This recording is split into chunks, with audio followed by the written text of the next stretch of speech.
ఒకసారి ఆలోచించండి, బానిసత్వం అనేది చట్టబద్ధంగా ఉన్న కాలంలో పారిపోయిన ఒక బానిసను క్షమించమని అతని యజమానిని ఎలా ఒప్పిస్తారు? అది కూడా కేవలం 25 వాక్యాలలో. ఒక అద్భుతమైన ఒప్పించే వ్యూహాన్ని ఎలా నిర్మించవచ్చో ఈరోజు మనం పరిశీలించబోతున్నాం. ఇది ఒక వ్యక్తిగత విజ్ఞప్తిలో దాగి ఉన్న ఒక మాస్టర్ క్లాస్ లాంటిది. ప్రశ్న ఇదే కదా, మీ చేతిలో పూర్తి అధికారం ఉన్నప్పుడు, చట్టమంతా మీకు అనుకూలంగా ఉన్నప్పుడు, వాటన్నింటినీ పక్కన పెట్టి కరుణను ఎంచుకునేలా మిమ్మల్ని ఏది ఒప్పించగలదు? ఈ క్లిష్టమైన సవాలును పౌలు ఎలా ఎదుర్కొన్నాడో చూద్దాం. ఈ కథలో మనకు ముగ్గురు ప్రధాన వ్యక్తులు కనిపిస్తారు. ఒకరు పౌలు, క్రీస్తు కోసం ఖైదులో ఉన్న ఒక మధ్యవర్తి. రెండో వ్యక్తి ఫిలేమోను, ఒక సంపన్న యజమాని. ఇక మూడో వ్యక్తి ఒనేషిము, ఈ ఫిలేమోన్ దగ్గరనుంచే పారిపోయిన బానిస.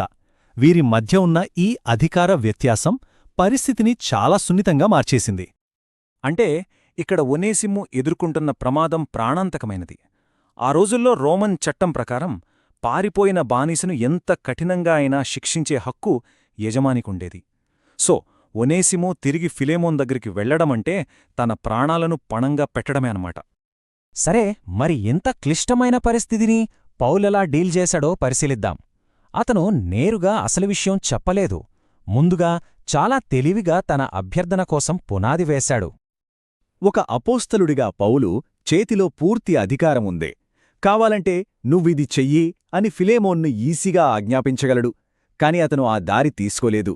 దానికి బదులుగా ప్రేమ, స్నేహం ఆధారంగా విజ్ఞప్తి చేసే మార్గాన్నెంచుకున్నాడు. ఇది అతని వ్యూహంలో ఒక చాలా కీలకమైన నిర్ణయం. ఇక్కడ చూడండి, పౌలు తన అధికారాన్ని పక్కనపెట్టి తన బలహీనతను చూపిస్తున్నాడు. నేను వృద్ధుడను, ఇప్పుడు ఖైదీని అని చెప్పడం ద్వారా అపోస్తలుల ఆజ్ఞకు బదులుగా తన వయస్సు, తన ఖైదు జీవితం నుంచి వచ్చే నైతిక బలాన్ని వాడుకుంటున్నాడు. ఇది ఆ విజ్ఞప్తికి చాలా పర్సనల్ టచ్ ఇచ్చింది. తన అసలు అభ్యర్థనను చెప్పకముందే పౌలు చాలా తెలివిగా ఫిలేమోనును ప్రశంసలతో సిద్ధం చేస్తున్నాడు. అతని విశ్వాసం, ప్రేమ, ఉదారత అన్నింటినీ గుర్తుచేస్తున్నాడు. ఇది కేవలం పొగట్ట కాదు, నువ్వింత మంచివాడివి కాబట్టి నీ మంచి స్వభావానికి తగ్గట్టుగా నడుచుకో అని ఒక రకంగా సవాలు విసురుతున్నాడనమాట. ఇప్పటిదాకా అంతా బానే ఉంది. ఇప్పుడొస్తున్నావు అసలు విషయానికి, ఆ లెటర్ యొక్క హృదయ భాగానికి.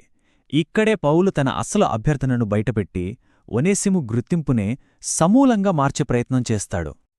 ఈ ఒక్క మాట గమనించండి, నా కుమారుడు.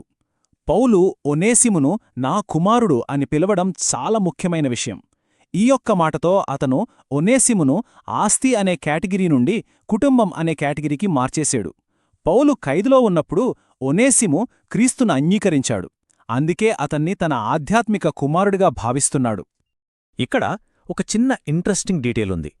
ఒనేసిము అనే పేరుకి గ్రీకులో ప్రయోజనకరమైన లేదా లాభదాయకమైన అని అర్థం. ఈ పేరు వెనుకొన్న అర్థాన్ని పౌలు చాలా తెలివిగా వాడుకుని తన వాదనను మరింత బలంగా వినిపిస్తాడు. చూశారా పౌలు ఎంత తెలివిగా ఆడాడో? అతని పేరునే వాడుకొని ఒక పవర్ఫుల్ పాయింట్ చెప్తున్నాడు. గతంలో పారిపోయిన బానిసగా ఒనేసిము నిష్ప్రయోజనకరమైనవాడు, అంటే ఉపయోగం లేనివాడు. కాని ఇప్పుడు క్రీస్తులో మారిన తర్వాత అతను తన పేరుకు తగ్గట్టుగా నీకు, నాకూ కూడా ప్రయోజనకరమైనవాడు అయ్యాడని వాదిస్తున్నాడు. ఇది మామూలు మాట కాదు. ఆ కాలానికి ఇదొక విప్లవాత్మకమైన ప్రకటన. క్రీస్తులో మీ ఇద్దరూ సమానమని, ఈ ఆధ్యాత్మిక బంధమనేది యజమాని బానిస అనే సామాజిక హోదాను పూర్తిగా దాటిపోతుందని పౌలు వాదిస్తున్నాడు. ఇకపై అతన్ని దాసునిగా కాదు, ఒక ప్రియ సహోదరునిగా స్వీకరించమని కోరుతున్నాడు. ఇక ఫైనల్గా ఫిలేమోనును క్షమించకుండా ఆపగలిగే ప్రతి అడ్డంకిని తొలగించడానికి పౌలు తన బ్రహ్మాస్త్రాన్ని ప్రయోగిస్తాడు. అదేంటో ఇప్పుడు చూద్దాం. సరే, అంతా బానే ఉంది. కానీ ఒక ప్రాక్టికల్ ప్రాబ్లం ఉంది. ఒనేసిమో పారిపోవటం వల్ల ఫిలెమోన్కు ఏదైనా ఆర్థిక నష్టం జరిగి ఉంటే రోమన్ చట్టం ప్రకారం దాన్ని ఖచ్చితంగా తిరిగి చెల్లించాలి. మరి ఈ సమస్యను పౌలు ఎలా పరిష్కరించాడు? ఇది ఈ లేఖలో అత్యంత శక్తివంతమైన భాగం. ఒనేసిము వల్ల జరిగిన ఏ నష్టానైనా, అతను పడిన ఏ అప్పునైనా తాను వ్యక్తిగతంగా భరిస్తానని పౌలు ముందుకొచ్చాడు. అంటే అతని అప్పును నా ఖాతాలో వేయని చెప్తున్నాడు. ఇతరుల భారాన్ని మోయడానికి ఇదొక గొప్ప ఉదాహరణ. పౌలు ఇక్కడతో ఆగలేదు. ఆ డీల్ని పక్కాగా క్లోజ్ చేయటానికి 3 స్టెప్స్ తీసుకున్నాడు. 1. నా సొంత చేత్తో రాస్తున్నాను, నేనే చెల్లిస్తాను అని చెప్పి చట్టపరమైన హామీ ఇచ్చాడు. 2. నువ్వు ఆధ్యాత్మికంగా నాకే రుణపడి ఉన్నావు కదా అని సున్నితంగా గుర్తుచేశాడు. 3 నువ్వు నేనడిగిన దానికంటే ఎక్కువే చేస్తావని నాకు తెలుసు అంటూ పూర్తి విశ్వాసం చూపించాడు. చూడండి, పౌలీ లేఖను ఏదో సందేహంతో ముగించట్లేదు.